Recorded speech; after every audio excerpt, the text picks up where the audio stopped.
안녕하세요. 저는 30대 직장인입니다. 흔히 집안 기둥은 빼오면 안 된다는 말을 많이 하죠. 전에는 이 말에 공감을 전혀 못했었는데 요즘은 이래서 이런 말을 하는구나 많이 공감을 하고 있답니다. 저는 얼마 전까지 기혼이었어요. 전 남편은 말 그대로 시댁의 기둥이었습니다. 처음 결혼을 하려고 했던 당시에는 시댁에서 정말 반대가 심했어요. 시댁의 장남과 결혼하기 때문이 아니라 제 상황 때문이었죠. 저는 어릴 적 어머니가 돌아가시고 아버지 홀로 저를 키우셨습니다. 아버지도 친인척이 없으셨고 말 그대로 맨땅에 헤딩하듯이 저를 키우셨죠. 젊었을 적 고생을 많이 하셨지만 사업을 차츰 키워나가셨고 제가 결혼할 때쯤에는 지역 내에서도 유명한 기업이 되었습니다. 타 지역에 거주하셨던 시댁에서는 홀아버지 외동딸이라는 사실을 듣고서는 계속해서 반대를 하셨어요. 그래, 어릴 적부터 아버지가 홀로 너 키우셨다고 했니? 아니 그럼 엄마 품에서 자란 게 얼마 안 된다는 거네. 뭐 엄마 돌아가신 거야 네 탓은 아니라고 하지만 아무리 그래도 엄마 밑에서 큰 애들이랑은 좀 다르지 않겠어? 너 내가 하는 말 너무 고깝게 듣지 말아라. 우리는 식구들도 많고 오손도손 다들 친하게 지내니까 넉넉하진 않더라도 마음은 풍족한데 아무래도 아버지 혼자 키우셨다면 좀 그렇잖니. 결혼이라는 게 혼자서 하는 게 아니라 한 식구가 되는 건데 내 말 무슨 뜻인지 알지? 무슨 말씀 하시는지 저도 충분히 이해는 하지만 저희 아빠 저 키우기 위해서 많이 노력하셨고 부족하지 않게 사랑 주셨어요. 부모님 모두 온전히 계신 집안을 원하시는 거라면 저는 맞지 않을 것 같네요. 저도 승주 씨가 좋고 결혼을 하면 좋을 것 같아서 이렇게 인사를 드리러 왔지만 어머님께서 제가 어떻게 하지 못하는 일로 반대하시는데 저도 드릴 말씀은 없습니다. 결혼 정리하겠습니다. 어머, 그래도 말은 꽤 통하네. 너무 기분 나쁘게 생각하지 마. 우리 애는 워낙 사랑을 많이 받고 자란 애라서 온전한 집에 장가 보내고 싶은 마음 너도 이해하지? 원래 부모라면 이런 생각 기본적으로 가지고 있는 거야. 그리고 너도 아빠가 고생해서 키웠을 텐데 결혼하고 나서 너도 아빠 챙겨야 할 거 아니야? 기댈 곳이라곤 너밖에 없을 텐데 솔직히 그런 집에 장가 보내고 싶은 사람이 어디 있겠어? 아들, 너도 이제 그만 고집 부리고 엄마 말 들어. 여자친구는 그래도 말이 통하는데 네가 이렇게 고집 부리면 되겠니? 엄마, 나 담이랑 결혼할 거라니까. 그리고 담이 아버님이 왜 담이한테 기대? 오히려 우리가 기대면 기댔지. 엄마가 뭘 몰라서 그렇지. 담이네 아버지 엄청 잘 나가는 사장님이셔. 아, 그러니까 내가 먼저 나랑 얘기하자고 했잖아. 설명해 준다니까. 이렇게 무작정 오라고 해놓고 반대한다 어쩐다 하면 어떡해? 그때 엄마한테 줬던 거 있지? 그거 담이 아버님 회사에서 나오는 거야. 엄마 거기 잘 안다며. 뭐? 담이네 아버지가 거기 사장님이셔? 아유, 아유, 그러니? 아유, 담이야. 일단 이렇게 온 거 밥이라도 먹고 갈래? 우리가 다시 잘 얘기를 해봐야 될 것 같네. 아니, 그렇게 훌륭하신 분 밑에서 자랐으면 어머니가 일찍 돌아가신 게 뭐 대수니? 내가 너무 고정관념에 사로잡혀서 잘못 얘기한 것 같네. 솔직히 남자 혼자 애 키우면 경제적으로도 어렵고 그렇잖아. 근데 경제적으로도 탄탄하고 이렇게 이쁘게 딸 키웠으니 얼마나 좋은 집이겠어. 담이, 뭐 좋아한다고 했지? 승주야, 가서 얼른 고기 좀 사와. 시모는 처음 인사를 갔을 때 홀아버지라는 사실을 알고서는 저를 반대했지만 아빠가 사업을 하고 돈도 잘 번다는 것을 알고 나서는 갑자기 말을 바꾸셨습니다. 전 기분도 좋지 않았고 이런 집에 시집을 가고 싶지 않았지만 남편은 저를 엄청나게 설득했죠. 어차피 결혼하면 자주 볼 일도 없이 다른 지역에 살 거라고 했고 시모 역시 그날 이후로 적극적으로 결혼을 밀어붙였어요. 그렇게 저희는 결혼을 준비하게 되었습니다. 상견례 자리를 마련하고 아빠는 그간 딸 결혼식에 하고 싶었던 것들을 시댁 식구들에게 조심히 물었습니다. 좋은 식장과 좋은 집에서 시작을 했으면 좋겠다고 하셨고 금전적 지원도 아끼지 않겠다고 하셨어요. 당연히 이 소식을 듣고선 시댁 식구들은 너무나 좋아했어요. 사실 딸이 결혼한다고 해서 많이 놀랐습니다. 아무리 시대가 바뀌었다곤 하지만 아빠 혼자서 딸을 키웠다고 하면 아무래도 걱정도 되고 고민이 될 수밖에 없죠. 나래한테 물어보니 사돈댁에서 환영해 주셨다는 말을 듣고선 다행이라 생각을 했습니다. 말씀은 안 하셔도 염려가 크실 거라 생각이 돼서 말인데 제가 딸의 결혼식은 준비를 해주고 싶어서요. 결혼식 비용과 신혼여행 비용, 신혼집은 저희 쪽에서 마련하도록 하죠. 부담이 되실 수도 있지만 딸을 위해서 준비를 하는 거니 너무 부담 갖지 않으셔도 되세요. 아유, 역시 사돈께서 딸을 생각하시는 마음이 깊으시네요.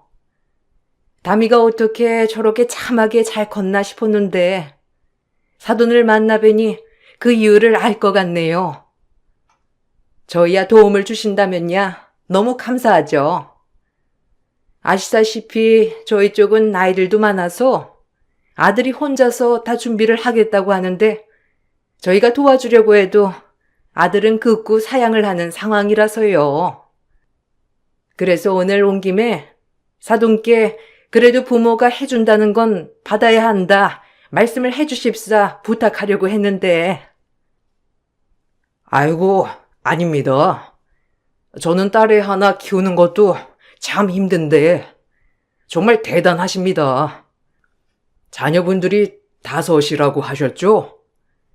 아마 사위도 부모님께서 힘들게 키우신 거 아니까 혼자서 결혼 준비를 하겠다 한 모양입니다.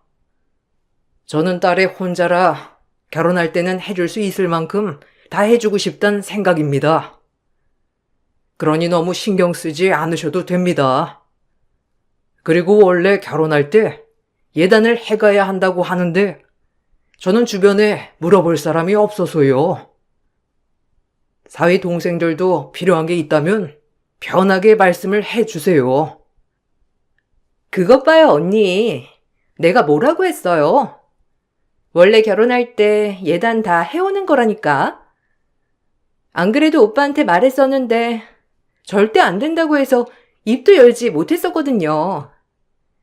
역시 사돈 어르신께서 뭘 좀 아시네요. 요즘 제 친구들은 오빠 결혼하면 백 하나는 받는다고 하는데. 사돈 어른, 저 그거 받고 싶어요.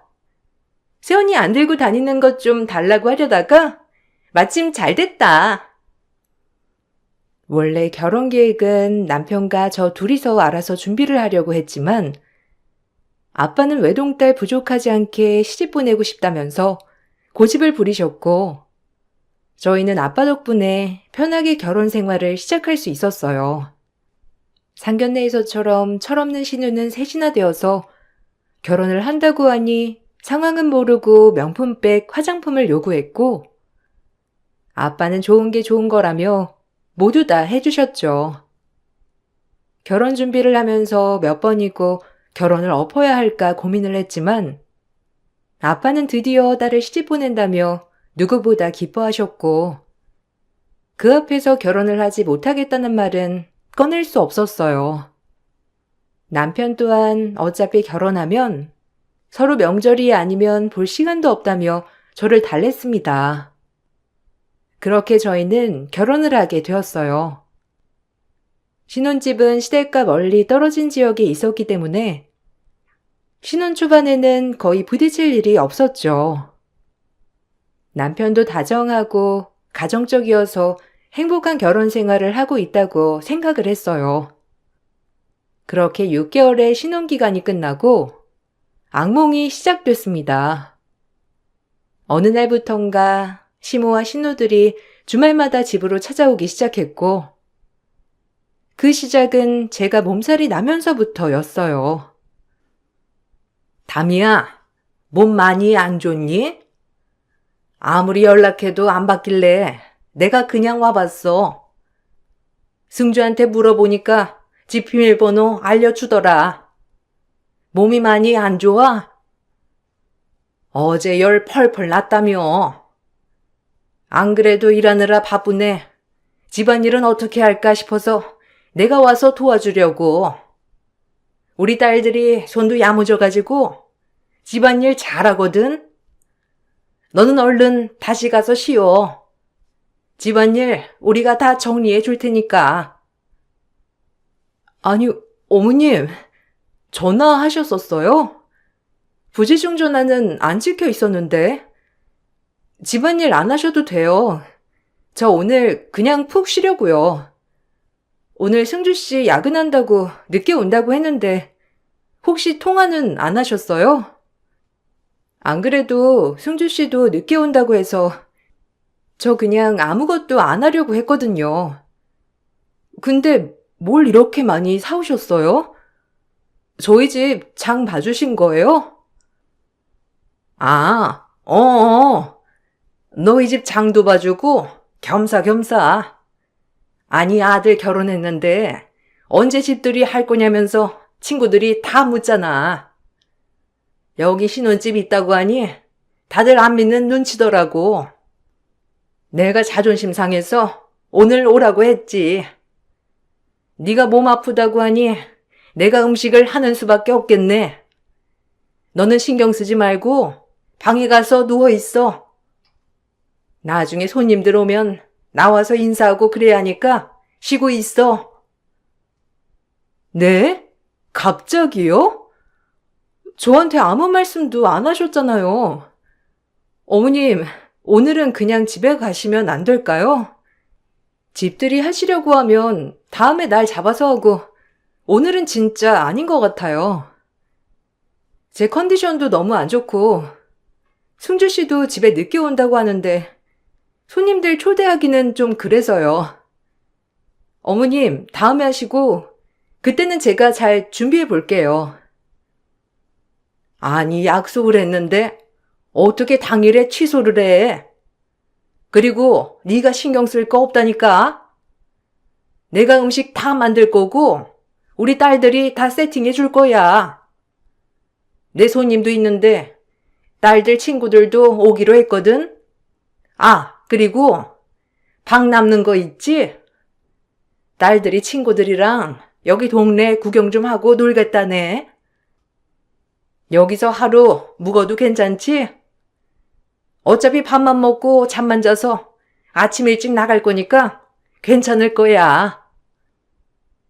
시모와 신우들은 말도 없이 집으로 찾아와 손님들을 초대했고 안 된다고 할 때면 가족인데 뭐가 어떠냐면서 대수롭지 않게 생각을 했어요.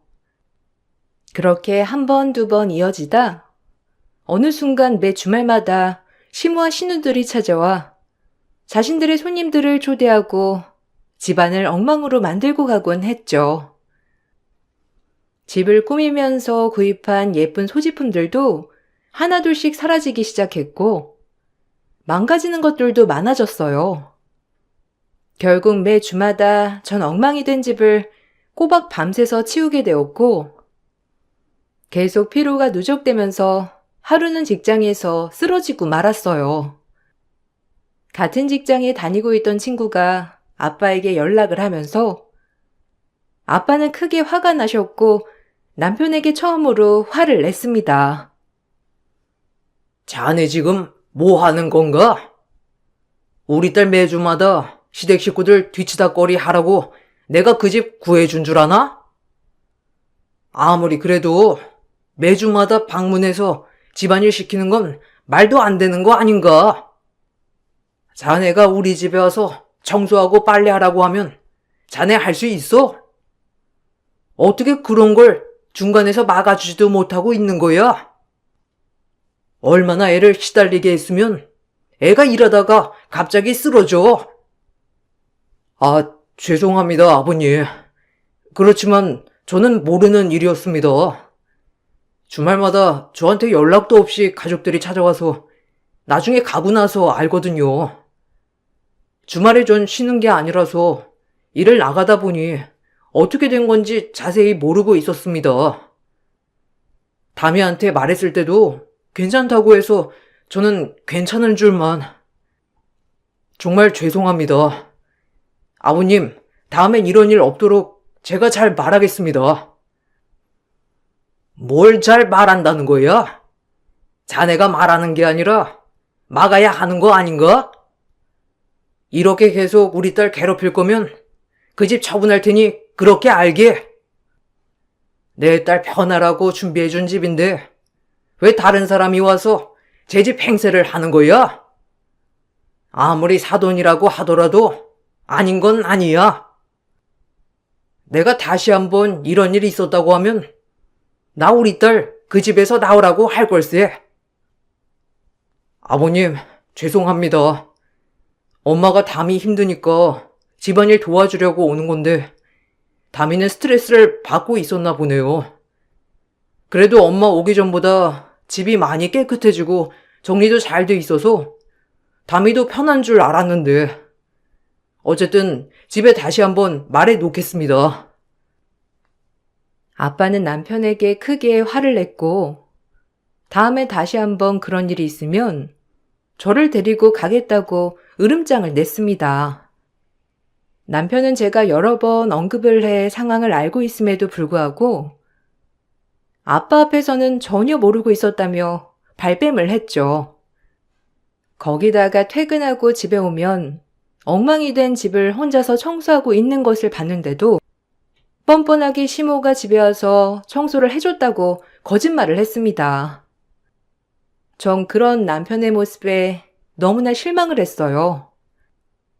아빠가 가시고 난 후 남편은 어이없게도 저를 탓했습니다. 제가 이 모든 상황을 아빠에게 다 말했기 때문에 아빠가 화가 나신 거라며 결혼을 했으면 친정에서 독립을 해야 하는 거 아니냐는 뻔뻔한 말을 했죠. 담이야, 너 이제 결혼했어. 어떻게 결혼했는데 집안일을 쪼르르 아빠한테 가서 말할 수가 있어? 내가 얼마나 창피한지 지금 알기나 해? 진짜 철없다, 철없어. 아무리 우리 엄마랑 동생들이 집에 자주 온다고 하지만 그거 나한테 말할 수도 있었잖아. 힘들다고 말할 수 있었는데 이렇게까지 해야 되겠어?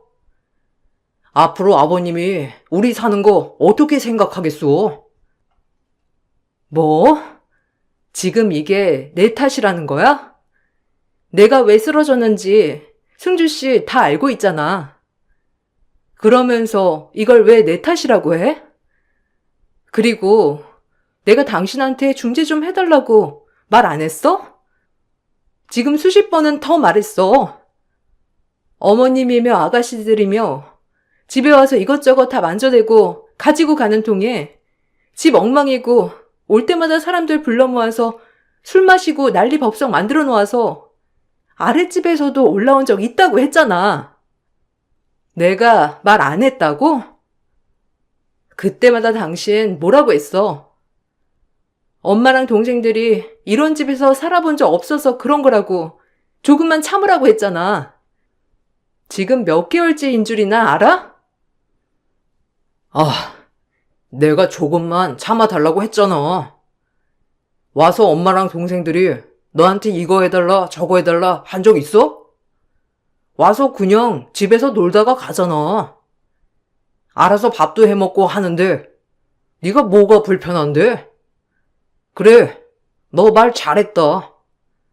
엄마랑 동생들 올 때마다 너 불편한 티 팍팍 내고 네가 밥을 해주기랬어. 아니면 뭘 사주기랬어. 아무것도 한 거 없으면서 고작 집 몇 번 오는 거 가지고 이렇게 난리를 부려야 되겠냐? 뭐? 고작 집 몇 번? 당신 지금 미쳤어? 어머님이며 아가씨들이며 친구들 불러 모아서 우리 집에서 매주마다 파티해. 그렇게 해놓고 나서 누가 치우고 가는데? 음식물이며 설거지며 아무도 안 하고 아침만 되면 그냥 쪼르르 집으로 가버리는데 그거 누가 치워? 당신이 치워? 당신 주말에도 일한다며 나가버리고 그 다음에 남은 거 내가 치우잖아. 내가 치우는 건 일도 아니야? 내가 밥 안 해줬으니까 당연히 치워야 하는 거야? 원래 결혼하면 그런 건 기본적으로 하는 거잖아. 차라리 치우는 게 낫지, 밥하는 것보다. 너 진짜 어리고 철없다. 네가 아직 어려서 그런 거지. 원래 결혼하면 시댁 사람 되는 거야. 그러면서 사는 건데 넌 왜 이렇게 계산적인데? 누가 뭘 해주고 그래야 너도 같이 해주는 거야? 이렇게 계산적으로 살아서 주변에 남는 사람이 있겠어? 남편은 제가 한 일도 없으면서 힘들어한다면서 저를 탓했습니다. 자기가 알아서 해결할 수 있는데 제가 일을 크게 만들어서 더 이상 해결하고 싶지 않다면서 어이없는 말을 쏟아냈습니다. 전 정말 이때 남편과 헤어져야 되겠다 생각이 들었어요. 며칠의 냉전 기간을 지나고 난 후 남편은 자신이 너무했던 것 같다면서 먼저 사과를 내왔습니다. 화해를 하고 싶지 않았지만 그동안 남편이 시댁 식구들에게 말을 한 건지 아무도 집으로 찾아오지 않았고 오히려 시모와 아가씨들이 미안하다며 메시지를 보내와 그래도 노력은 하고 있는구나 싶어 사과를 받아주게 되었어요. 그 다음부터는 시댁 식구들이 집으로 찾아오지는 않았지만 또 다른 문제들이 생겼습니다. 바로 시모가 무작정 아빠 회사에 신우들을 넣어달라고 막무가내로 부탁을 하기 시작했어요. 요새 아빠 회사 더 잘 나가는 것 같던데 일자리는 많이 나오지 않았니? 아니 굳이 모르는 사람 뽑아서 가르치느라 고생할 필요가 뭐 있어? 우리 애들도 많은데 안 그래도 학교 다니고 입사 준비하려고 하면 너무 복잡하고 힘들지 않니? 우리 애들 정말 일 잘하고 똑똑하니까 데리고만 가면 회사 더 클 수 있을 거야. 네 아빠한테 잘 말해서 우리 애들 자리 좀 만들어 달라고 해봐라. 엄마가 말 안 해도 새언니가 다 알아서 하겠지. 설마 가족인데 모른 척 하겠어? 내가 아직 졸업 안 해서 별말을 안 꺼내는 거지. 그렇지, 언니? 언니네 아빠 회사 엄청 크다면서요. 친구들한테 말하니까 다들 언니가 알아서 꽂아줄 거라고 부러워하더라고요. 사실 나는 사무직 잘 안 맞는데 그래도 언니네 회사니까 내가 참고 다녀야지. 그래. 가족 좋다는 게 뭐니? 우리 딸 정도면 다른 회사도 갈 수 있지만 그래도 가족들끼리 잘 되면 얼마나 좋겠어. 우리 딸 입사하고 셋째 넷째 쭉쭉 들어가서 일하면 얼마나 회사가 돈독하고 좋겠니? 담이야, 그러지 말고 아빠랑 언제 자리 한번 만들어 봐. 아빠도 내심 가까운 사람 놓고 싶은데 말씀을 못 하시는 걸 수도 있잖아. 내가 자리만 만들어주면 슬쩍 한번 떠볼게. 아빠 회사 입사하시려고요? 아가씨 학점은 얼마나 받아요? 뭐 자격증 있는 거 있어요? 아니면 준비하고 있는 거나. 아무리 그래도 기본은 준비하고 가야죠. 아빠가 사장이지만 거기 근무하고 있는 직원들도 다 서류 면접 보고 들어왔는데 어떻게 그냥 자리를 마련해요? 그리고 지금 있는 분들로도 충분하고 아빠는 월급을 올렸으면 올렸지 더 채용은 안 하신대요. 기본적으로 갖춰야 할 건 갖춰야 돼요. 학점이요? 학점, 저번에 학사 경고 받긴 했는데. 에이, 뭐 학점이 중요한가요? 원래 공부머리랑 일머리는 다른 거 아시죠? 공부 잘한다고 해서 일도 잘하는 거 아니잖아요. 저 이래봬도 일 진짜 잘해요. 알바 갔을 때도 사장님들이 일 잘한다고 얼마나 칭찬하는데요. 어차피 언니가 저 꽂아줄 수도 있는 거 아니에요? 사장 딸인데 그 정도 힘은 있겠지. 그래도 너무한 거 아니니? 말이라도 좀 알아봐 주겠다 하면 될걸. 가족인데 좀 생각을 해줄 수도 있는 거 아니니? 우리 딸이 뭐가 부족하다고? 학교도 이제 곧 졸업이고 다른 회사 들어갈 바엔 가족이 운영하는 회사 들어가겠다는데 그게 뭐가 잘못이니? 학점이나 자격증이야 그냥 바싹 공부해서 딸 수 있지만 일머리는 그냥 생기는 게 아니잖니.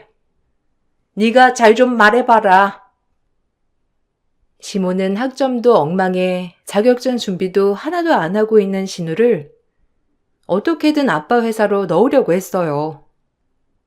심지어 아빠에게 연락을 해 자리를 마련해 달라는 부탁도 했지만 아빠는 냉정하게 그럴 수 없다고 거절을 하셨어요. 시모는 가족인데 너무 깐깐하다며 말씀을 하셨지만 전 오히려 시모가 저희 집을 무시하는 게 아닌가 생각이 들더라고요. 시모뿐만 아니라 남편 또한 어느 순간부터 일이 힘들다고 말하기 시작했어요. 처음에는 주말에도 일을 해야 하니 힘들 수 있겠다 생각이 들었지만 점점 남편이 하는 말을 들어보면 다 의도가 있었더라고요. 나 이번 달에 야근 얼마나 많이 했는지 알아? 이렇게 야근 시키면서 월급은 올려주지도 않고 아주 회사가 나를 갈아서 돌아가는 거야. 부장도 말이야. 나한테 그렇게 일을 많이 시키면 어쩌겠다는 거야? 내 몸이 둘도 아니고 하나인데 나 이렇게 일하다가 가로사 할 것 같아. 다미야, 나 진짜 이렇게 하면서까지 회사 다녀야 되겠니? 어떡해. 그래도 열심히 다녀야지. 그래도 이번에 야근 많이 해서 당신 야근 수당도 많이 받았다며 좋아했잖아. 전에는 야근 많이 하고 싶다고 말했으면서. 부장은 당신 빨리 승진하라고 프로젝트 맡기는 거라고 했잖아. 왜? 승진은 안 시켜준대? 저번에 부장님 잠깐 뵀을 때도 당신 일 잘한다면서 다음 승진은 될 거라고 나한테도 슬쩍 말씀하시던데. 아니, 승진이 문제가 아니야. 돈도 돈이지만 솔직히 이렇게 일해가지고 내가 사장이 될 것도 아니고 그냥 남 좋은 일만 하는 거잖아. 다미야, 내가 그래서 생각을 해봤는데 아버님 회사 들어가서 일하는 건 어때? 솔직히 가족이라곤 당신밖에 없으시잖아. 아버지 지금은 현직에 계시지만 나중에 은퇴 생각하시게 되면 누군가는 물려받아야 할 텐데 당신이 물려받기는 좀 부담되지 않아? 뭔 소리야. 당신이랑 전혀 다른 분야인데 거기 어떻게 들어가려고? 당장 투입 때도 배우느라 몇 개월은 걸릴 텐데. 그리고 나도 아빠 회사 물려받을 생각 없어. 아빠도 나한테 물려줄 생각 없으신 것 같고. 회사에 아빠가 알아서 정리하던지 하겠지. 근데 당신 아빠 회사에 들어갈 생각으로 나한테 자꾸 회사 힘들다느니 어쩐다느니 그런 거야? 야, 솔직히 나는 장모님도 안 계시고 다른 집에는 장인 장모님이 사이 떠받들듯이 하는데 난 장모 사랑도 못 받잖아. 그러면 장인어른이 눈치껏 회사 들어오라 할 수 있는 거 아니야? 아무리 당신이 안 받는다고 해도 당신이 안 받으면 당연히 가족인 나한테 줄 텐데 지금부터 준비하면 좋은 거 아니야? 장인어른도 내가 지금 일 잘 다니고 있으니까 말씀을 못 하시는 거지. 은근히 내가 받았으면 좋겠다고 생각할걸? 그건 당신 생각이고 아빠는 그런 생각 추워도 없으니까 꿈깨. 그리고 나한테 주거나 당신한테 준다고 하면 난 그냥 사회에 환원하라고 할 테니까 그런 생각 갖지 마. 안 그래도 아빠가 요새 은퇴 얘기를 슬슬 하시는데 차라리 전문 경영인한테 넘기라고 하는 게 나아. 당신은 결혼할 때 집이고 차고 다 받아놓고서는 이제는 회사까지 받으려고? 내가 나 좋다고 그래? 아버님이 평생 일구신 회사, 내가 그거 잘 꾸려나가면 당신도 아버님도 좋을 거 아니야. 무슨 날 염치없는 사람으로 만들어? 내가 내 욕심으로 회사 받겠다고 하는 거야? 난 아버님 노력이 담긴 회사니까 받겠다고 하는 거지. 나도 안 배운 분야에서 일하고 싶은 생각 없거든? 근데 어떡해? 아버님한테 가족이라곤 당신밖에 없는데 당신은 날 파렴치한으로 보는 것 같아. 남편의 꿍꿍이 속이 뻔히 보였지만 절대 아니라며 발뺌하는 모습을 보고 황당했습니다. 남편뿐만 아니라 시댁 식구들은 다들 한통속이었어요. 어떻게든 회사 한 자리를 차지하려고 눈치만 보고 있는 듯 했습니다. 전 그런 시댁 식구들에게 온갖 정이 다 떨어지고 있었죠. 그러던 중 아빠가 갑작스러운 사고로 돌아가시게 되었어요. 전 갑작스러운 이별에 경황도 없었고 넋을 잃을 정도였습니다. 그런데 웬일로 시댁에서 장례를 치르는 것부터 아빠 발이 나는 것까지 다 도와주셨어요. 그래도 힘든 일에 역시나 가족이구나 생각이 들 때쯤 충격적인 일이 생겼습니다. 장례를 모두 끝마치고 시모는 할 말이 있다며 가족들을 모두 모으셨어요. 담이야, 아버지까지 돌아가셨지만 이제 우리도 네 가족이라는 거 잊지 말아라. 아버지 잘 모셔드렸으니 이제 정리할 건 해야 하지 않겠니? 너도 정신 차려서 생활해야지. 아무래도 담이가 아빠까지 돌아가셔서 마음도 힘들고 정신도 없을 테니 내가 이것저것 정리를 좀 해봤다. 담이는 나중에 차차 정신 돌아오면 확인하면 되니까 담이 아버지 유산을 6대4로 분배를 해봤는데 이 정도면 괜찮지 않니? 어차피 회사는 네가 운영도 못할 거고 그래도 네 남편이 운영해야 너도 편하고 좋지 않겠어? 아버지 재산도 꽤 되시는 것 같은데 너 혼자 관리하기는 벅찰 거야. 우리가 같이 관리를 해줄 테니까 6대4로 분배하고 각자 관리를 하자꾸나. 엄마, 아니 어떻게 그런 생각까지 다 했어? 우리는 진짜 정신 없었는데 아버님 재산도 이제 정리를 해야 하긴 하겠네. 담이야, 엄마가 이렇게 너 생각 많이 해주셨어. 너 정신없을 때 재산 목록 정리하고 서류 정리도 싹 다 해주신다고 하시더라고. 당신 진짜 걱정하지 마. 우리가 이제 당신 가족이니까. 우리 가족들 아버님 보내드리면서 고생한 거 알고 있지? 엄마가 밤낮 없이 너 걱정하느라고 한숨도 못 주무셨어. 재산 관리하는 거 그거 쉽지 않은 거더라고. 가족들이 다 알아서 나눠가지고 관리해 준다고 하니까 당신도 이제 맘 놓아. 맞아요, 언니. 솔직히 이렇게 해주는 시댁이 어디 있어요. 시댁 따로, 친정 따로 생각하는 게 요즘 시대인데. 언니도 시집 와서 시댁 식구라고 생각 안 하고 그냥 각자 살았잖아요. 엄마도 시집살이 하나 안 시키고 언니 진짜 복 받았다. 엄마처럼 좋은 시어머니, 좋은 시댁 만나가지고. 솔직히 전 엄마가 이렇게까지 언니 생각해 줄 거라 상상도 못 했는데 언니 좋겠어요? 저도 시집 가면 우리 집 같은 건 만나고 싶네.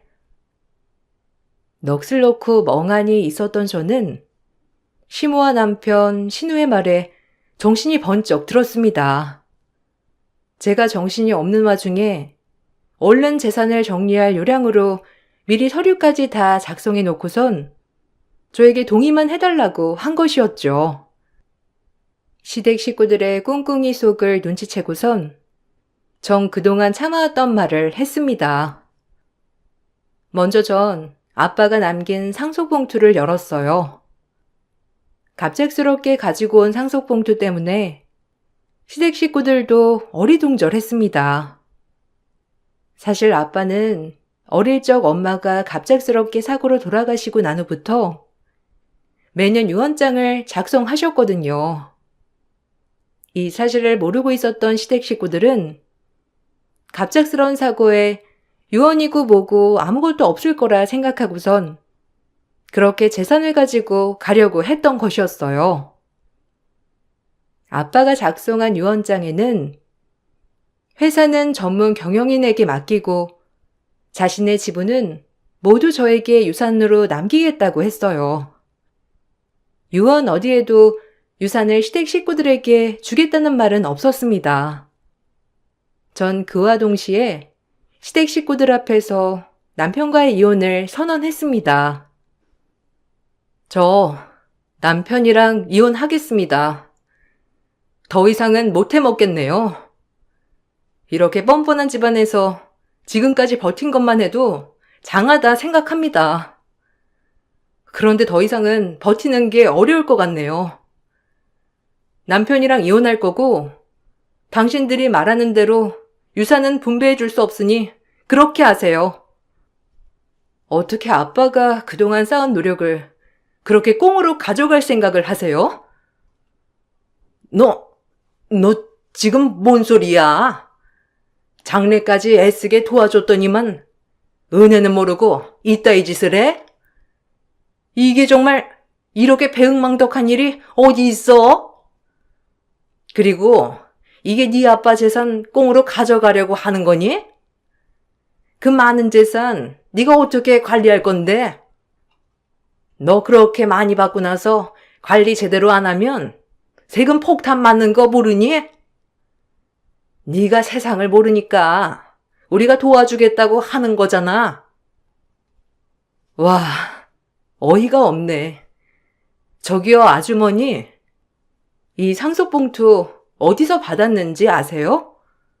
아빠 변호사요. 아빠한테 전속 변호사 있으시고 제 이혼도 이분이랑 같이 준비하고 있으니까 걱정하지 마세요. 그리고 장례 치른 거 그거 제 아빠 돈 다 대주신 거 아니세요? 상조 가입한 것도 다 아빠가 일시납하셨고 그걸로 장례 치른 거면서 왜 저한테 생색 내세요? 이혼할 거고 그간 신우며 남편이며 회사 높은 자리에 앉혀달라고 뻔뻔하게 요구했던 거 다 기록 있어요. 저희 집에 무단으로 침입해서 사람들 불러 난리 피웠던 거 그것도 증거 있고요. 이미 이혼 소송할 증거는 차고 넘치니까 이혼을 하든지 말든지 그건 그쪽이랑 상관없으니 참견 마세요. 뭐? 이게 정말? 네가 지금껏 세상도 모르고 편하게 살아서 뭘 모르는가 본데? 원래 시집 오면 시집사람 되는 거야. 네가 아빠 돌아가시고 얼마 안 돼서 정신줄을 놓은 것 같은데? 그래 뭐 이해할 테니까 쓸데없는 말 그만하고 집에서 쉬고 나중에 얘기하자. 정신줄 놓은 건 당신들이지. 남의 재산을 이딴 식으로 탐내? 안 그래도 당신네들이랑 영 끊으려고 준비 중이었는데 마침 잘 됐네. 이혼을 못하겠다고 하든 말든 이제 상관없어. 소송할 거고 위자료 청구할 거니 그거나 준비해. 전 아빠의 변호사와 함께 이혼을 준비했습니다. 생각보다 시모는 여러 번 아빠를 괴롭히셨고 당신의 자녀들을 회사에 취업시키지 않을 경우에는 저에게 시집살이를 시키겠다는 말도 서슴없이 하셨더라고요. 거기다가 남편의 뒤를 캐보니 주말까지 근무를 한다고 했던 것도 거짓말이었죠. 주말마다 남편은 저에게 일을 한다면서 나간 후 탱자탱자 지인들과 놀러 다녔던 것입니다. 수많은 증거들을 갖고 전 이혼 소송을 했어요. 소송을 하면서 시댁에서는 아빠 유산에 대해서 남편의 상속분이 있다면서 주장을 했지만 받아들여지지 않았습니다.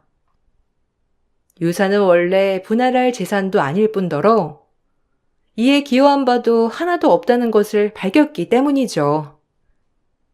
이혼을 하고 나서 재산 분할 역시 처음 재산을 형성할 때 기여도에 따라 남편은 거의 분할을 받지 못했습니다.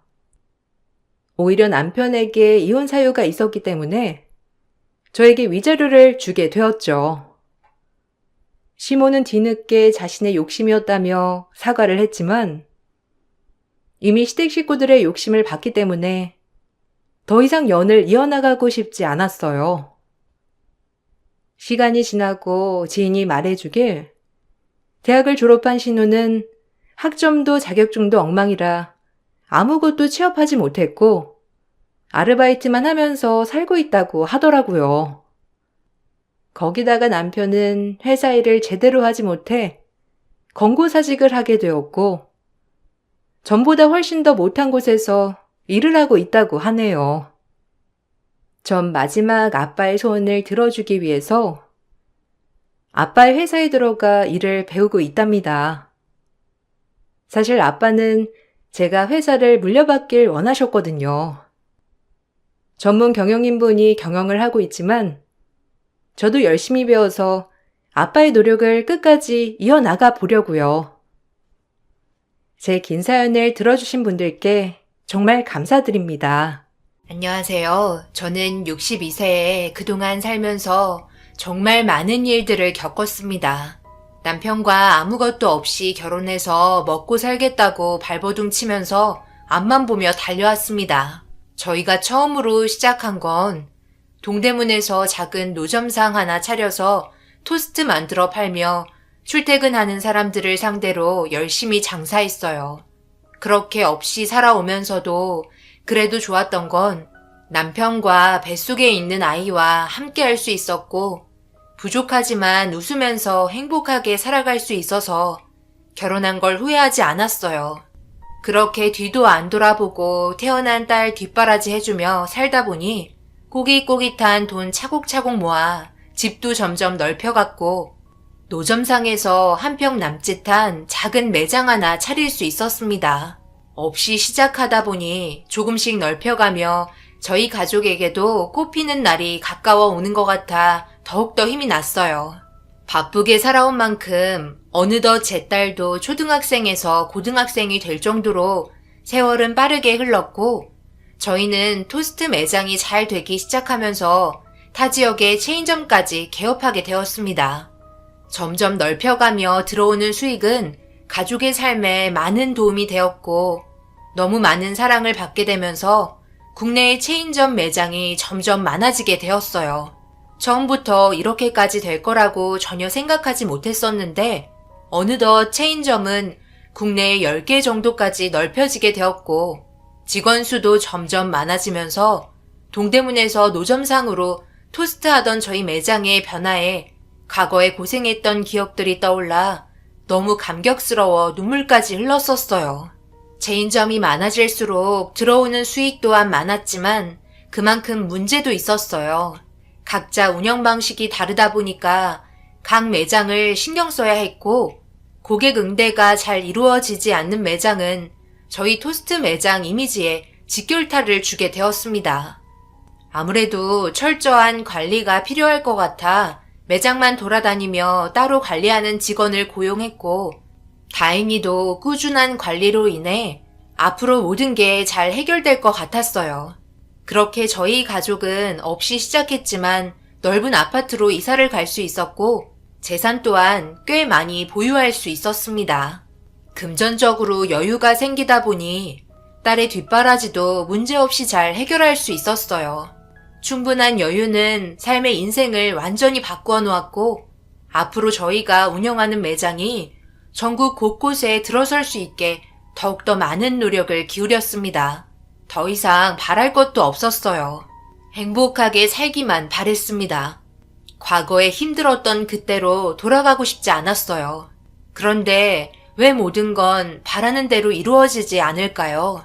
죽어라 고생하며 살아온 세월에 대한 보상이라고 생각했는데 그 기간이 너무나 짧았어요.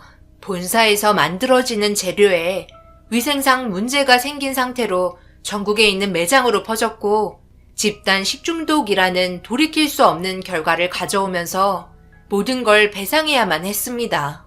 그리고 회복되지 않는 저희 매장의 이미지로 인해 장기간 파리만 날리던 매장들이 줄줄이 폐업을 하게 되었고 그에 따른 피해는 저희에게 전부 돌아오게 되었어요. 어떻게든 방어하려 했지만 한번 잃은 민심은 돌아오지 않았습니다. 결국 저희 가족도 먹고 살기 힘들 정도로 위태로워지게 되었고 꿈만 같던 행복한 삶은 너무나 짧게 끝이 나고 말았어요. 결국 엄청나게 많은 빚더미로 인해 남편은 파산 신청을 하게 되면서 예전에 동네에서 아무것도 없이 시작했을 때와 똑같은 시점으로 돌아오게 되었고 남편과 저는 아무런 의욕도 없는 상태로 멍하니 앉아 있었어요. 처음부터 다시 시작하기가 힘들더라고요. 체력도 많이 떨어지게 되었고 다시 일으켜 세울 수 있을지조차 장담할 수 없어서 저희 가족에게는 희망보단 두려움만 남게 되었네요. 딸은 대학이 아닌 취업으로 진로를 바꾸게 되었지만 남편은 매일을 술로 의지하고 있었습니다. 맨날 술만 먹고 그러고 있으면 뭐가 좋아져요? 엄마는 그래도 식당에서 주방 일이라도 하고 계시죠. 아빠는 그게 뭐예요? 집안의 가장이면 실패를 한다고 해도 또다시 일어나야 하지 않겠어요? 그깟 돈 다시 벌면 되잖아요. 도대체 뭐가 두려워요? 저도 지금 열심히 일하고 있잖아요. 열심히 살면 모든 게 다시 좋아질 거니까 정신 좀 차려요. 그러지 못할 거면 차라리 사라지라고요. 너희 아빠가 그동안 얼마나 열심히 달려왔는지 너도 잘 알잖니. 한순간에 모든 걸 잃게 되니 그게 너무 힘이 들어서 그런 것 같다. 너와 나도 솔직히 힘든 건 마찬가지잖아. 우리 조금만 더 참고 기다려주자. 아빠도 오랜 시간 저렇게 있지는 않을 거야. 네가 이해 좀 해주거라. 언제까지 이해를 해달라는 거예요? 엄마도 아빠한테 돈 주지 마요. 술만 사 먹잖아요. 돈도 정말 끊으라고요. 이렇게 산지 벌써 1년이나 지났어요. 도대체 얼마나 더 기다려줘야 하는 건데요? 차라리 이럴 거면 각자 얼굴 안 보고 사는 게 훨씬 낫겠어요.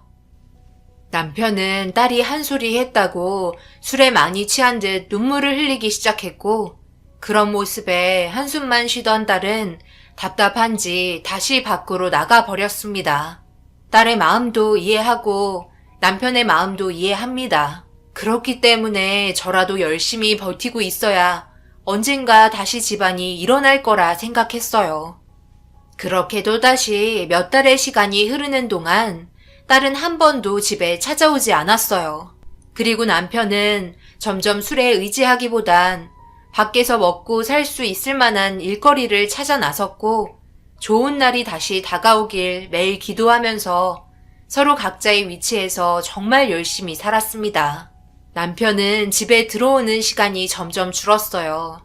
하루라도 빨리 모든 걸 바로잡고 싶은 마음과 딸과의 관계도 예전처럼 다시 돌이키고 싶은 마음에 술도 완전히 끊게 되었는데 한번 틀어진 감정은 쉽게 돌이킬 수 없었는지 딸은 남편의 전화를 받지 않았습니다. 열심히 살아가다 보면 언젠가 딸도 다시 예전처럼 돌아올 거란 걸 알기에 남편은 자신의 위치에서 묵묵히 해야 할 일들만 해왔고 10년이던 20년이던 시간이 모든 걸 해결해 줄 거라 생각했어요. 당신한테 할 말이 있어. 당분간 우리 떨어져서 지내야 할 것 같아. 이번에 지방 쪽에 일이 잡혀서 아무래도 몇 년은 그곳에서 일을 해야 될 것 같아. 건물 하나 완공되는데 2년 정도 잡고 있더라고. 간간히 쉴 때 올라올 테니까 우리 딸 잘 챙겨주고. 꼭 가야 하는 거야? 그러기까지 할 필요는 없잖아. 몸에 물이라도 오면 어쩌려고 그래. 그러지 말고 그냥 여기에서 할 수 있는 일을 알아보는 게 좋을 것 같은데. 당신이 집안의 가장으로서 열심히 돈을 벌어야 한다는 거 잘 알고 있지만 현실을 봐봐. 우리가 그동안 어떻게 살아왔어? 앞만 보며 쉬지 않고 달려왔잖아. 그러면서 몸은 몸대로 성한 곳 없이 골병이 들었고 우리 딸과 좋은 추억 하나 만들지 못하고 저렇게 커버렸잖아. 그런데 지금 봐봐. 잘 먹고 잘 살겠다고 발버둥 쳤지만 결국 제자리야. 우리 손에 남는 건 아무것도 없다고. 당신도 잘 알면서 또다시 그렇게 살자고? 나는 그냥 적당히 먹고 살 정도로만 벌면서 앞으로 여유 있게 살았으면 좋겠어. 한 번뿐인 인생 왜 이렇게까지 살아야 했는지 지금 생각해보면 너무 후회돼. 앞으로 우리 살 날보다 세상 떠날 날이 더 가깝게 다가왔잖아. 그동안 충분히 노력했고 더 이상 뒤돌아보려고 하지 않을 거야. 그냥 지금의 삶에 만족하자. 그렇게 하자. 그러니 당신도 이제 모든 걸 내려놓고 우리의 삶을 이제 좀 즐기면서 살자. 내가 이렇게 부탁할게. 하지만 내 간절한 부탁에도 남편은 그렇게 하지 못했어요. 그때의 향수에 빠져나오지 못했고 여유로웠던 삶으로 돌아가고 싶어 했습니다. 결국 서로의 의견은 조율되지 않은 상태로 남편은 자주 연락하겠다며 쉬는 날도 얼굴 보러 올라온다고 약속을 하고 떠났어요.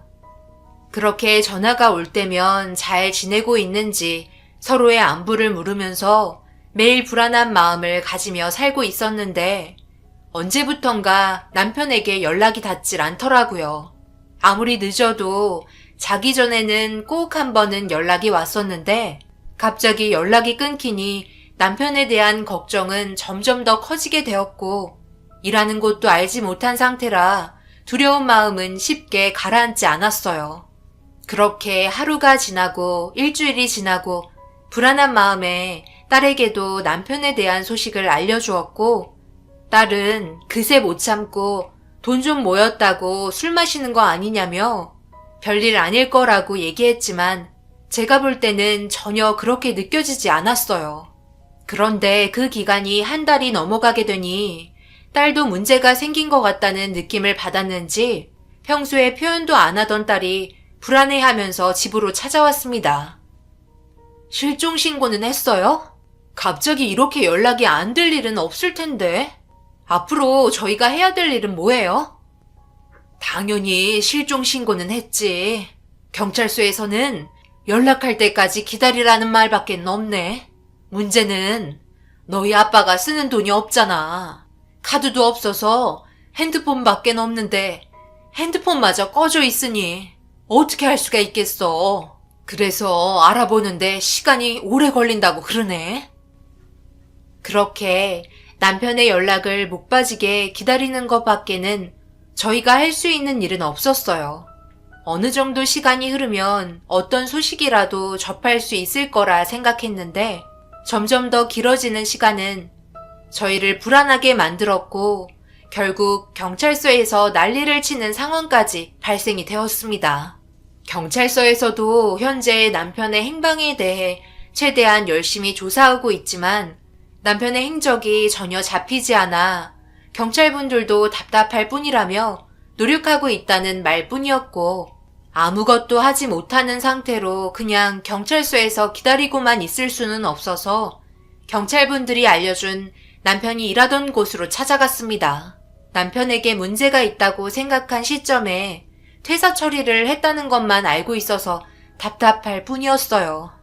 그렇게 남편이 일하던 곳은 한창 공사 중이었고 궁금한 점들에 대해 물어봤지만 돌아오는 답변은 자기들도 모른다는 말뿐이었습니다.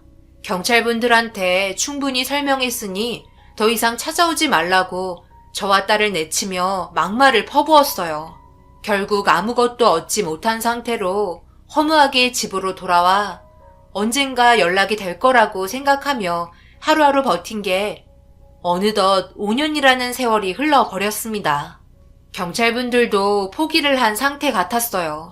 결국 아무런 행방도 알지 못한 상태로 포기하라는 말만 들을 수 있었고 그동안 남편이 꼭 돌아올 거라고 믿고 있었던 희망이 무너지는 순간 저는 그 자리에서 오열을 하고 말았습니다. 분명 어떠한 사고로 인해 문제가 생기게 되었다는 걸 알 수는 있었지만 찾지를 못하니 답답하기만 했고 그 긴 시간 동안 저 또한 제대로 된 삶을 살고 있던 게 아니었어요. 한평생 함께 있었던 배우자가 5년이라는 시간 동안 연락 한 통 없이 사라졌는데 제 마음이 문드러질 정도로 얼마나 힘이 들었겠어요. 딸도 내색은 안 했지만 몰래 눈물을 훔치고 있던 걸 몇 번이나 볼 정도로 저희에게는 너무나 괴로운 일들이었습니다. 이 문제 때문에 저희 딸은 저에게 결혼하고 싶은 남자가 있음에도 말도 못하고 괴로워하고 있었기 때문에 정신적으로 너무 힘이 들었었죠. 결국 언젠가 돌아오겠다는 희망만 가지고 있는 상태로 포기할 수밖에 없었습니다. 제가 눈 감기 전에 돌아올 거라 생각했어요. 딸의 인생까지 망칠 수 없었기 때문에 남편을 계속해서 기다리는 건 모두의 인생을 망치는 일이었어요. 그렇게 마음을 접고 딸에게 결혼할 남자의 얼굴을 보고 싶다고 얘기를 꺼내게 되었습니다. 괜찮겠어요? 제가 만나고 있는 남자와 정말 사랑하는 사이고 결혼까지 할 생각을 가지고 있어요. 그 사람도 저를 사랑하고 있기 때문에 지금까지 기다려준 거고요. 그 사람 부모님께서도 결혼 문제 때문에 많이 힘들어 하시고 계세요. 나이도 있는데 결혼은 점점 늦어지니까요. 딸도 걱정을 많이 하고 있었어요. 아빠가 없는 결혼식을 원하고 있지는 않았습니다. 제발 어디에서 살고 있으면 돌아와 주길 간절히 바랬고 딸의 결혼을 진행하기 위해 처음으로 딸이 사랑하고 있는 남자의 얼굴을 보게 되었습니다. 첫인상과 온화한 표정은 저희 딸과 잘 어울리는 한 쌍이었고 오랜 시간 기다려준 만큼 행복하게 살길 바라는 마음으로 앞으로 있을 둘의 결혼을 축하해 주었어요. 그렇게 남편이 없는 상견례 장소에 나가게 되었습니다. 딸과 결혼할 남자 측은 부족함 없이 잘 살고 있는 집안 같았어요. 제가 걸치고 있는 허름한 옷이 너무나 창피스러웠고 딸의 이미지를 깎아먹을까봐 고개를 들 수 없었습니다. 그런 모습을 저희 딸이 눈치채고 있었는지 저에 대해 좋은 말만 하기 시작했고 저희가 어떻게 살아왔었는지 예비 사돈분들에게 설명하기 시작했어요. 그런 일들이 있었어요? 에이구 어쩌나. 사업이라는 게 정말 쉬운 게 아니에요. 더군다나 음식점 같은 경우 위생에 철저한 신경을 써야 하니 더 힘들죠.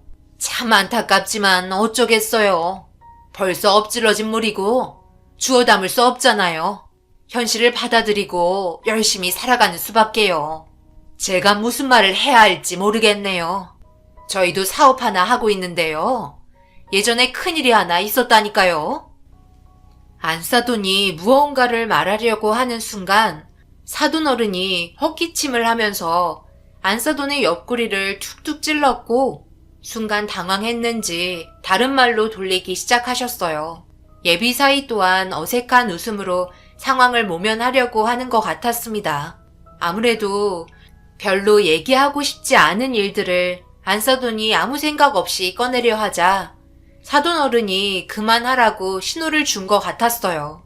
그렇게 한참 동안 이런저런 대화를 하면서 궁금한 점이 생기기 시작했고 부유한 집안이 왜 가진 게 없는 저희 집안과 결혼을 하려고 하는지 물어봤어요. 갑작스러운 질문에 당황했는지 서로의 얼굴만 쳐다보고 있었고 안사돈이 급하게 먼저 말을 꺼냈습니다. 그야 우리 아들이 새아가를 어찌나 좋아하고 있던지 저희가 차마 결혼을 반대할 수 없을 정도로 결혼에 대해 확고하게 얘기하길래 저희도 받아들일 수밖에 없었어요. 그리고 어찌나 말하는 것도 똑 부러지던지 그동안 살면서 바르게 커온 것 같아 결혼 허락해 주었네요. 가진 게 뭐가 중요해요. 사람 템데미가 중요한 거지. 많이 가지고 있는 사람들일수록 돈보다 사람을 중요하게 생각해요. 사람 하나 잘못 들어오면 집안 풍비박산 나는 거 잘 알고 계시죠? 그런 거 주위에서 많이 봤잖아요. 그래서 저는 우리 아들이 인성 바르고 참한 여자 데려오길 바랬는데 그동안 바르게 살아온 게 느껴질 만큼 착한 여자를 데려와서 저희 남편과 상의 후 결혼 허락하게 되었어요. 원래 가진 게 많은 사람들일수록 이기적인 부면이 많거든요. 무슨 말인지 어느 정도 아시겠죠? 안사돈의 말이 너무 고마웠어요. 저희 딸을 너무 좋게 봐주고 계셨고 앞으로 행복하게 살아갈 것 같아 안심이 되었습니다. 이런 분위기를 남편이 함께 하지 못해 너무 가슴이 아팠지만 그래도 저는 최선을 다했고 딸도 마찬가지로 최선을 다했어요. 그만큼 더 이상 결혼을 미룰 수 없었습니다. 드디어 딸과 예비 사이는 그토록 바라던 결혼식 당일 서로 밝은 얼굴로 인사를 주고받으며 저희 결혼식을 축하해 주려고 많은 사람들이 한자리에 모이기 시작했어요. 남편의 빈자리가 너무나 크게 느껴지는 자리였지만 그래도 행복한 날인 만큼 밝게 웃으며 결혼식을 진행했습니다. 어느 정도 사람들이 다 도착했는지 결혼식을 진행하겠다는 안내 방송이 나오면서 저도 급하게 자리에 앉아 결혼식을 준비했어요. 온갖 고생은 다하며 살아왔던 저희 딸이 좋은 남자 만나 행복하게 잘 살길 바라는 마음으로 결혼식 전에 간절히 기도했고 노래가 결혼식장 안에 울려 퍼지기 시작했습니다. 모두가 한 곳을 집중하게 되었어요. 보통 신랑이 먼저 들어오고 신부가 자기 아빠의 손을 잡고 걸어오는 게 대부분이지만 예비 신랑과 저희 딸은 서로 의논을 했는지 같이 들어오는 걸로 합의를 봤습니다. 그렇게 함께 들어오면서 많은 사람들의 축하를 받으며 결혼식은 진행이 되었고 그 모습을 보는데 어찌나 아름답던지 저도 모르게 눈에서 눈물이 멈추지 않았어요. 괜히 딸과 눈이라도 마주치면 결혼식 도중 딸마저 눈물이 흘러버릴까봐 고개를 돌렸고 다행히 딸은 눈물을 흘리지 않았습니다. 그렇게 결혼식이 한창 진행이 되고 있는데 예비 신랑이 이벤트를 준비했는지 둘의 결혼을 축하해 주려고 축가를 불러주는 사람들이 앞으로 나왔고 점점 분위기는 무르익어 갔어요. 그런데 축가를 불러주던 사람들이 몸을 돌려 예비 신랑과 딸이 걸어왔던 곳을 손으로 가리켰고 그곳에 시선이 집중이 되는 순간 엄청난 일이 벌어지고 말았습니다. 그곳에서 남편이 모습을 드러냈습니다. 5년 만에 보인 모습은 너무나 충격적이었고 어떻게 된 일인지 너무나 당황스럽기도 하면서 살아왔다는 이유 하나만으로 그 자리에서 털썩 주저앉아 오열을 하고 말았어요. 딸도 자기 아빠의 모습을 보고 엄청 놀란 듯 그 자리에서 움직이지 못한 채 눈물을 흘렸어요. 너무나 달라진 남편의 모습은 도저히 믿을 수가 없었습니다. 남편이 휠체어를 타고 있었는데 무언가 모습이 별로 좋아 보이지는 않았어요. 그리고 예비 신랑이 남편에게 다가가 휠체어를 대신해서 끌어줬고 예비 사위와 남편이 서로 마주한 순간 상상도 못했던 진실이 밝혀지고 말았습니다. 제 옆자리에 남편을 앉혀주더니 그 순간 메인홀에서 영상이 흘러나왔어요. 그리고 그 영상은 충격적이게도 남편이 사돈 어른을 대신해 몸을 날려 구해준 모습이었습니다. 남편이 지나가고 있는데 사돈 어른이 누군가와 통화를 하면서 땅을 쳐다보고 있었고 뒤에서 오는 트럭을 미처 발견하지 못하고 대형 사고가 나려고 하는 그 순간 남편이 뛰어들었던 거예요. 그리고 장면이 넘어가면서 병원에서 치료를 받고 있었습니다. 심각한 상태로 진행이 되고 있는 모습을 보고 있으려니 너무 힘이 들었어요. 하지만 모든 진실이 담겨있는 영상들을 꼭 봐야만 했습니다. 5년이라는 시간의 세월을 모두 담아둔 것 같았고 남편은 자신의 이름조차 알지 못했어요. 하지만 시간이 흐르면서 사돈 어른의 목숨을 구해준 남편이 기억을 되찾기 시작했고 어느 정도 몸을 회복시키려고 재활치료에 더욱더 힘을 썼습니다. 영상에 나온 사돈 어른은 무릎을 꿇으며 자신의 잘못을 얘기하기 시작했어요.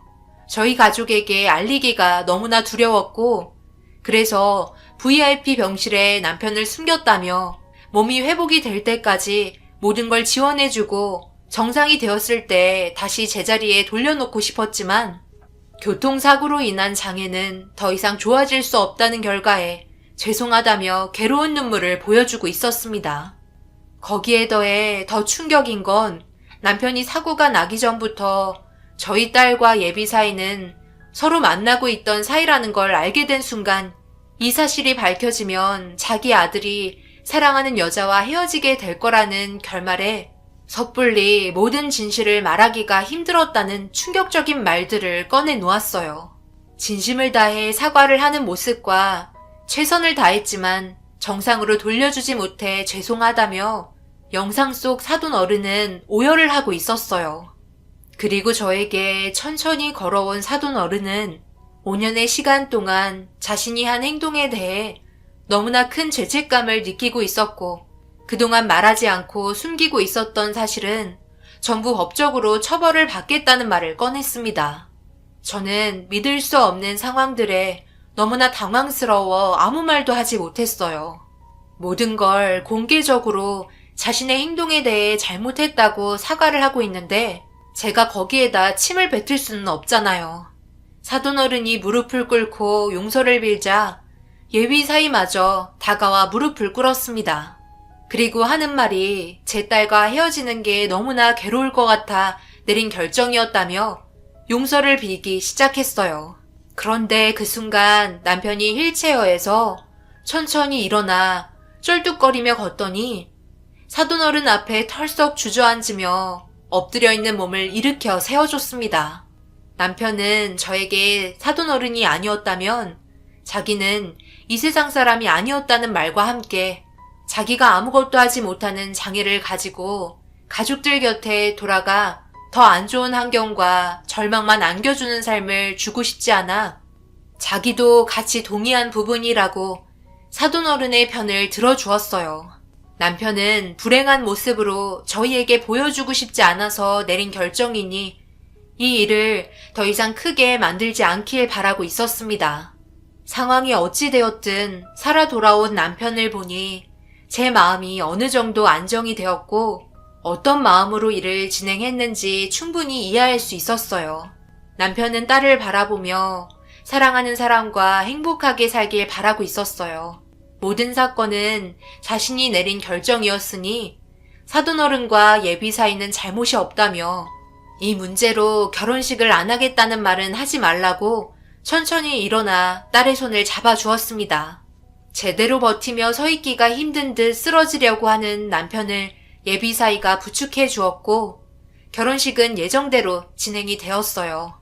그리고 남편은 저에게 서류 한 장을 내밀어 보여주었고 그 안에 들어있던 서류는 잘 사는 동네의 주소가 적힌 건물 서류였습니다. 남편의 이름으로 되어 있었고 남편의 입에서는 그 건물이 80억 정도 되는 건물이라며 사돈어른이 자신의 목숨을 구해준 보상으로 준 거라며 앞으로 그곳에서 같이 살면 된다고 웃으면서 얘기하고 있었어요. 남편의 몸이 성치 않은데 웃음이 나오냐고 화를 냈습니다. 당신은 사랑하는 딸의 인생이 불행했으면 좋겠소? 좋은 사람들이고 나를 이렇게까지 회복시켜준 사람들이야. 내가 무슨 보상을 바라고 그 사람을 구하겠다고 뛰어든 것도 아니고 자신의 목숨을 구해줬다고 재산의 일부분을 준다는 게 쉬운 일이라고 생각하진 않지. 저 사람들의 마음은 진심이야. 내가 한 행동에 대해 정말 고마워하고 있다고. 내가 만약 그때 그냥 사돈어른이 사고 날 것 같은 걸 알면서도 지나쳤다면 사돈댁의 인생은 어떻게 되었을까? 우리처럼 모든 게 주저앉았을 거야. 나는 그 사람을 구하기 위해 뛰어들었고 나의 행동에 감사함을 표현한 것뿐이야. 그냥 고맙다고 떠나거나 내가 어떻게 되든 말든 치료도 해주지 않고 무시했다면 나 또한 이 세상 사람이 아니었어. 저 사람들은 진짜니까 우리 딸 믿고 맡겨도 돼. 너무 늦게 와서 미안하고 앞으로 우리 아무 생각하지 말고 행복하게 지냈으면 좋겠어. 남편의 표정은 행복해 보였어요. 그리고 사돈분들과 예비 사이를 보고 있는데 정말 진심으로 저희 딸을 진심으로 받아주고 있었습니다. 남편의 결정이 사돈댁의 집안을 살린 건 맞지만 한편으로는 저희 남편이 가진 장애가 저에겐 너무나 마음이 아프네요. 지금 현재 남편은 꾸준하게 재활 치료받으며 지내고 있어요. 사돈댁의 지원을 받으며 부족하지 않게 생활하고는 있습니다. 저희 딸도 사위와 행복하게 지내며 잘 지내는 모습을 보니 사돈어른과 남편이 내린 결정이 어쩌면 잘한 거라고 생각이 들기도 하네요. 그렇게 흘러가지 않았다면 저희 집안은 더욱더 안 좋은 길로 걸어가고 있었겠죠. 앞으로 더 이상 바라지 않아요. 이대로 행복하게 살았으면 좋겠어요. 가족의 소중함을 절실하게 느끼는 순간이었고 눈 감는 그 순간까지 좋은 기억만 간직하려 합니다. 감사합니다.